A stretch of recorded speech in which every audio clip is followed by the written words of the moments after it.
Hello everyone, my name is Renee and I'm the financial journalist from FSN1.com. In this video, I interviewed several fund houses to hear about some of the markets that they are cautious of in 2019. Let's hear what they had to say.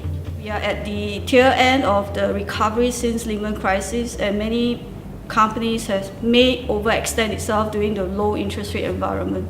So there is a credit polarization that I would expect in 2019, where there's a clear differentiation from credits that are good, stable, steady, compared to credits that's overextended itself, that is scrambling for liquidity to refinance their debt.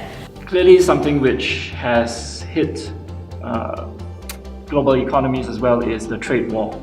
And as we've seen recently, Apple announced a disappointment in their earnings forecast or outlook. This is something that we are a bit concerned about. And in the tech space, therefore, we would be a bit wary of such hardware companies or suppliers in the chain to these consumer goods. While these are tech-related ideas, it also stems from the fact that consumer spending has been affected in China. The Fed is closer to a pause in its interest rate hike. At the same time, the European Central Bank, or ECB, is moving towards normalization of its interest rate policy, potentially raising rates in the last quarter of this year or early next year. Now, this divergence in monetary policy between the Fed and the ECB does not favor the green tech.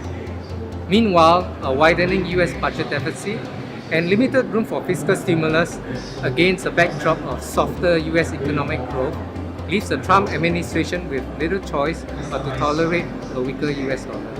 So if you are an investor holding US dollar denominated asset, you should be wary of this currency risk. I'm generally not very cautious. In fact, I'm feeling quite bullish because I think generally when markets sell off, it's always a good time for investors to enter the market, simply because you're either getting a better valuation or you're getting a better price. If you like this video, don't forget to like our Facebook page for more investment ideas and comment down below for what you would like us to cover next.